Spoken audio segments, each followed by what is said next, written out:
Yeah, gotta get your voice ready to What's go. that? What was that? I don't know, that was questionable.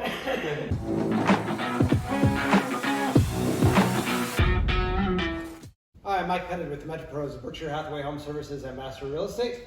Welcome to our podcast, Let's Make an Offer. LMAO. Let's LMAO, make I can an never offer. say that. There you go.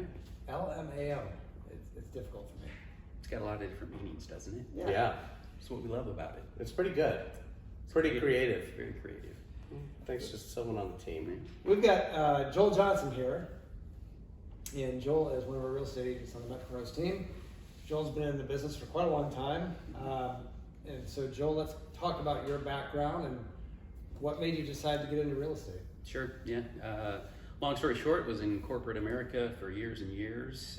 Back around 2000, my brother and my dad and I had this great idea back then about buying homes and flipping them and doing rental properties, and we had started down that path, but life dealt us a change in plans, so it kind of backed off. My brother had gotten his license. I hadn't quite gotten to that point yet, and then did quite well in corporate America, and had an opportunity a while back to sit back and reflect and say, hey, second half of my life, what I want to do, and real estate was always something that I had a lot of interest and a passion for, so kind of made the leap and have never looked back and never regretted a moment of it. And you've been in real estate now for Since 8 years? very first part of 2016. Yeah. And Joel does an excellent job, helps a lot of people buying and selling, and does a lot of new construction as well. He's always one of the top agents on the team. So you know, just check out his website, joel.themetropros.com, and search for homes. And he's got some other stuff on there that you can check out and do, and connect with him, see his bio and background. And you know, Joel's a great resource to use, even if you have questions and aren't sure if you're going to do something today. Get connected with them anyway. Yeah. My approach may be a little bit different too. I mean, obviously we're in the business of selling houses, right? But for me, it's more about the journey of the people I'm working with and helping them through that, and making sure at the end of the entire process that you know, they're as excited or hopefully even more excited than when we started the process. You know, and just loving whatever that house is that they end up moving into, whether it be an existing home or one that they've kind of created and crafted from the ground up, which is a different type of a sale and a different type of excitement level there, right? Yeah. So, Well, it's cool being able to help people like that in that way, where the satisfaction isn't signing the paperwork. The satisfaction is seeing them move in and how happy they are. oh, absolutely. Yeah. And that's just a different approach that you take. Yeah. You know, I've always kind of approached things that you know, we're in a serving position, and we need to make sure that we always stay cognizant of that and help people kind of navigate through the process of a real estate transaction, which might seem simple on the surface, but it truly is not, as we're so well aware, right? Yeah. A lot of things can happen along the way, and you got to be able to react and try to problem solve and figure out the solution to each one. Yeah. And that's a big point of it too, Mike. I mean, it is very exciting but very stressful. You know, a decision that we all make, and probably from a financial perspective, the Largest financial decision. right? Yeah. And I've never taken that lightly, and you know, certainly want to make sure that you know, through that process, people are feeling very comfortable understanding not only what's happening at the moment, but what to expect as we're going forward. And I think sometimes that's a huge disconnect. That, you know, we're not helping people sometimes understand what those next steps are, or what to be looking for, or understanding, or planning and preparing for. So taking a little bit of extra time to do that along the way, and then having very good communication, especially like if we're talking about new construction, because you know, we're living together for 10 to 12 months right through that entire process. 18 months. So, hopefully not 18. Not anymore. The COVID mess was something else, Yeah. but you know, in the 10-12 month time frame, and that's a lot of meetings, a lot of communication, Decisions to make. And, Well, and for a lot of folks, it's the first time that they've actually, you know, built a home. So there's the whole unknown that comes along with that. And I think our minds always do a great job of taking us down the scary path when really things aren't scary. Right. It's just a matter of, again, understanding what's taking place now and then kind of what's going to be happening here as we go forward towards the end of that process. So what would be, I mean, I know you do a lot of new construction, what would be your advice to somebody if they're thinking about building a new home?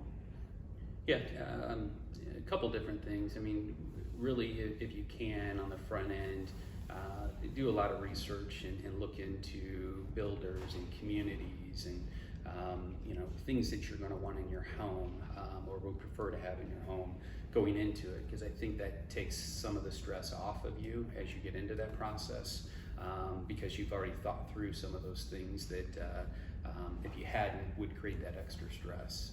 And certainly, as you're going through the building of your home, enjoy it, have fun. Houses are going to go through a variety of different appearances throughout the build, right? You're going to have a bunch of dirt, then you're going to have a hole in the ground, then there'll be this awesome foundation, then all of a sudden a house starts to grow out of that. And if you haven't been through the process of building a house, there's going to be dirt and debris and stuff that's going to be in there right as the house kind of gets built. But at the end of the whole process, it doesn't really matter what it looked like, why it was being built. It's this beautiful home that people will receive at the end of that entire process. On the same note, though, if you have even an inkling that you want to start building, it's so important to work with a reputable realtor that knows Omaha, the builders, and the process. And the biggest thing is like knowing which locations are new locations, so maybe you can get that prime lot that you've been looking for back in the trees, or west facing, south facing, those prime lot locations. And knowing someone like Joel that knows Omaha like the back of his hand and knows all the builders, that's super important, because if you wait till last minute, you'll be the last one in the neighborhood and not the most ideal lot or situation that you want to be in. Absolutely. Maybe you're even looking in 3 years, but you have an idea that this is what I want. Well, start the process now. The other thing I think that's really important if you're building a new home is using somebody with a lot of experience, like Joel, because you walk into a model home and you fall in love with it, and that's not what you're going to get. That's correct. You're not getting the model home. Unless you pay for it. Yeah. Unless you're buying that model home. Yeah. But there may be, $150,000 in upgrades in that model home. And, well, what am I getting for the base price? And a lot of builders out there, they throw out their base price. My base price is this, it's so low. But it's like, but if I got to add $150,000 into it, then does your base price really matter? What's my total cost to build the home that I love? And you walk into the model and you fall in love, and I want to write this contract, and you do that, and then 10 months down the road, you're like, this is not what I wanted. I wanted the model. And they're like, well, you didn't pay for that. Yeah.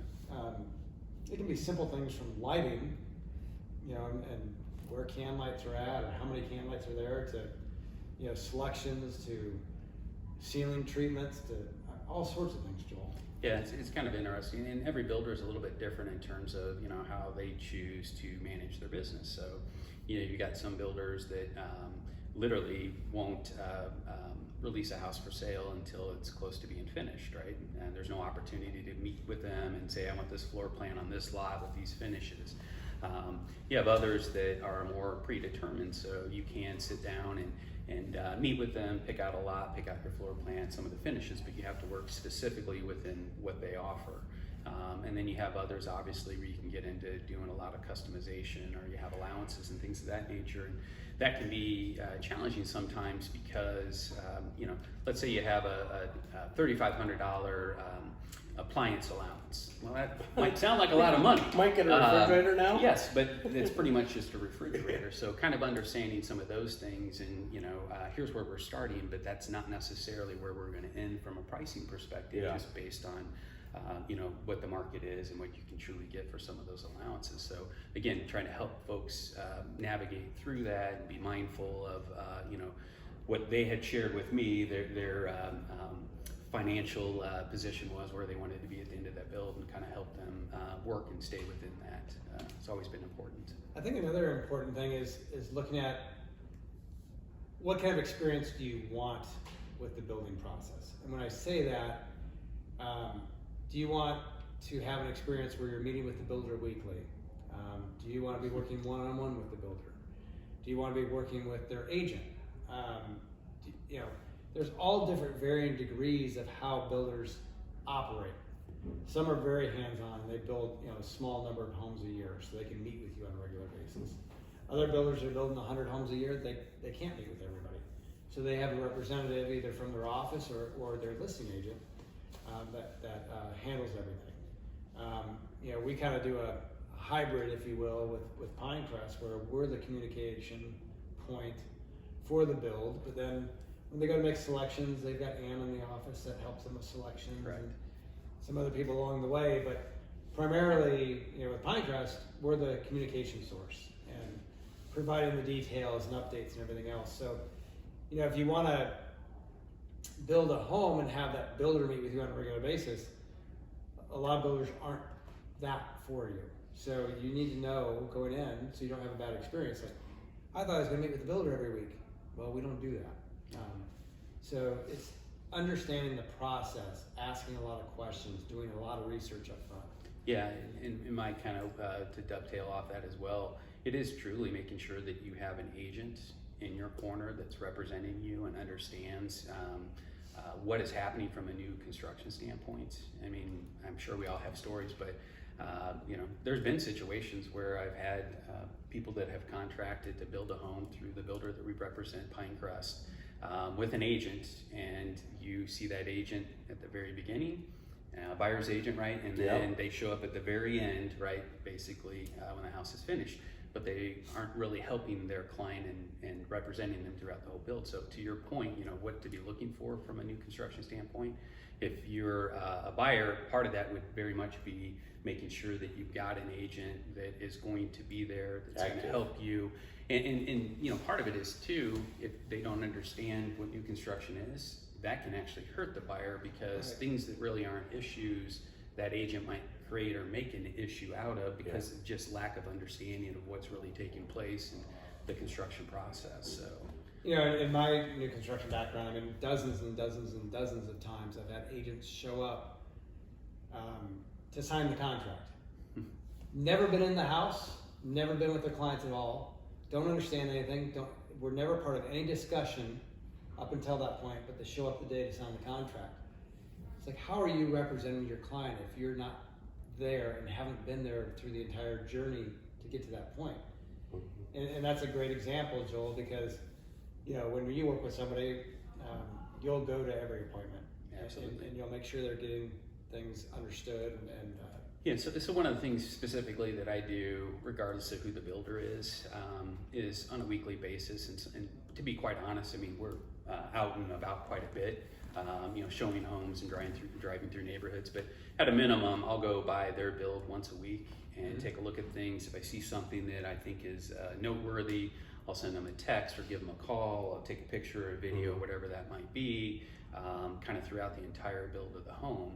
And I have found that is extremely helpful, and again, helping prepare people and understand what's going on and make it a fun, enjoyable process versus this stress or anxiety that can be born out of building a home and not understanding that entire process. The other thing I think that happens a lot of times with buyers is they get in a position where someone's trying to have them do something that is beneficial to them rather than the buyer. Right. When I say that, it could be they want the buyer to carry the financing on the build. I think it's a terrible idea. There's no incentive for the builder to get it done quickly. Correct. If you're handling the financing. And so let's say that you've taken out the loan to do the financing, and they're supposed to be done in 10 months, and all of a sudden it's 16 months. Well, guess what? You just paid interest for 8 more months. Correct. Or I'm sorry, 6 more months. But that's one example of things to look out for is, do they want you to do the financing? And another one that happens quite often is people will ask, well, I want to do cost plus, which is a terrible idea as well. Cost plus is the builder shows you the receipts and they add their 10% or 12% or whatever agreed upon number there is, and you pay that amount. Well, guess what? If prices go up, you're in deep trouble. The builder has no incentive to negotiate better prices because they're getting paid their percentage no matter what. Well, what about the reverse could be said about, you know, when lumber was going crazy and then there were purchase agreement addendums where you had to pay the difference, even though you signed a contract, the house was $500,000. Well, now you got a lumber addendum to make up the difference for $40,000. Does cost plus take that into account? That during COVID when lumber shot up, some builders had clauses in their contract that they could cancel the contract and not sell the house to the person. The builder, Pinecrest we work with, they gave the buyers the option. Here's the new cost for this lumber adjustment, and if you don't want to go forward with it, then we'll give you a full refund. Right. Other builders, you know, did all sorts of things. But like cost plus, great example was we had a client that was working with one of our agents on the team and decided they were smarter than everybody else and decided to go work with the builder directly, got convinced to do cost plus.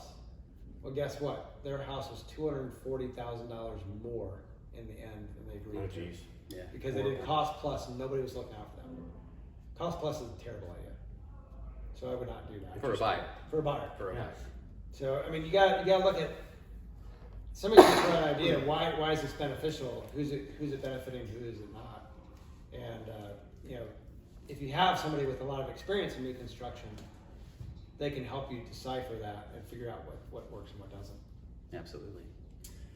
John, on the lending side, is there anything different or to be concerned about with new construction financing versus existing? Well, hopefully you find a builder that, you know, will finance the build, the whole process, right? So the borrower doesn't have to go out and get their own financing, and the terms again are worse, and then, you know, waiting on the builder to actually complete the job, and maybe you're going to go months over the expected timeline and paying a lot more for that construction loan.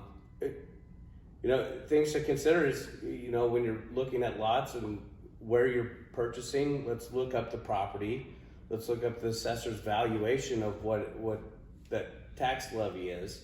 And so there's a calculation that I tend to use when estimating tax values. It's take the purchase price times 85%. That's the value of the house that is gonna be assessed in most cases. So you take that value times the tax levy, there's your yearly amount of property taxes. So that can vary from different parts of town. You know, some levies are 2%, 2.2%. Even on new construction, I saw a couple, which is odd. In Bennington, it's at 2.2, which is odd. And then others, 2.98. I saw one in Papillion, 2.88.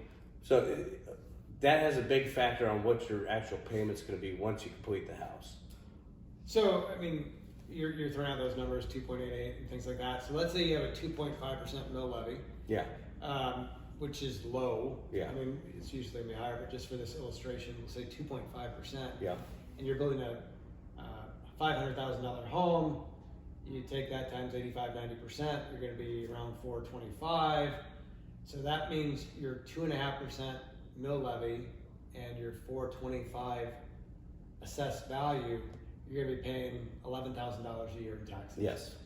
And so you got to be prepared for that, because initially you're just paying on lot or a partial assessment, and then all of a sudden you get a big surprise down the road. So and the other thing is what happens with rates from the time you start construction till when you get closer to actually close on the properties. Usually you want to be locking within 60 days of your closing date. There are long-term lock options for up to a year I offer. But you know, sometimes there's a premium to that rate lock. Usually 1% fee goes to locking that rate for a year, and the rate's higher than what you would get if you were going to close within 45 to 60 days. You know, it's something that I go over with the customers, like, hey, this is an option.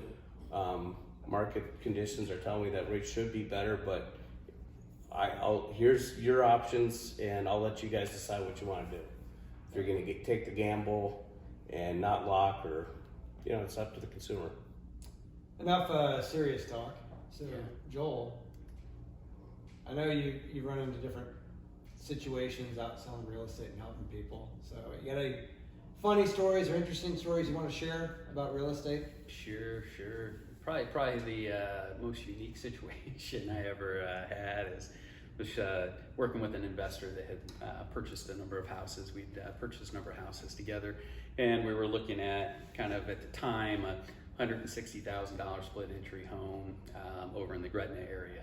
And it was kind of at dusk, so the sun was coming down. We were standing at the top of the staircase, so the split entry, just kind of talking about the home and kind of directionally what he was thinking. And it didn't really register at the moment, but you saw these shadows outside the front door. And we're thinking, well, maybe it's just cars driving by or something. And then one of us, I can't remember now, looks over and, see these police officers running right past the front door of the house. And I'm like, oh my God. So we go down the landing, we look out the front door, and it's the SWAT team, and they were basically raiding the house next door to the one that we were looking at. So fast forward, my guy ended up purchasing that home. It's been a wonderful rental property for him, and the Now neighbors it's worth next $300,000. door. Exactly, Yeah. yeah, more than that. The neighbors that were next door weren't there that long, so we didn't really Not have to deal after with the any of SWAT that either. raid, I mean, So they cleaned up the neighborhood. So absolutely. yeah, So that was kind of interesting. you see all sorts of stuff out there, right? I mean, You really do. That's a good one. So. People that aren't supposed to be home, and you go in the house, you ring the doorbell ahead of time, and they're in bed, sleeping. I mean, just all sorts of interesting situations you run into as an agent. I've had people sleeping before. Thank goodness for somebody. I haven't, walked into somebody in the shower or something like that, but I'm sure that's happened out there. I mean, I'm sure it has. Absolutely. Well, I appreciate you being on today, Joel. And again, you can connect with Joel at joel.themetropros.com and search for Love homes. to chat with you. He can help you out. He's a great resource and great person to talk to. So contact Joel and connect with him. Good times, guys. Thanks. We appreciate everybody listening, and we'll talk to you all soon. What about a dance move? Oh, did I forget the dance move? Yeah. Joel, do you have a signature dance I got move? a bum leg. Oh yeah, that's true. Yeah. But if you ask my kids, I would do something like this. Oh, that's good. Yeah, One of that's good. those. Mhm. All right. That's a good one. Well, thanks for that move. All right. Thanks for the reminder, and we'll talk to you all soon.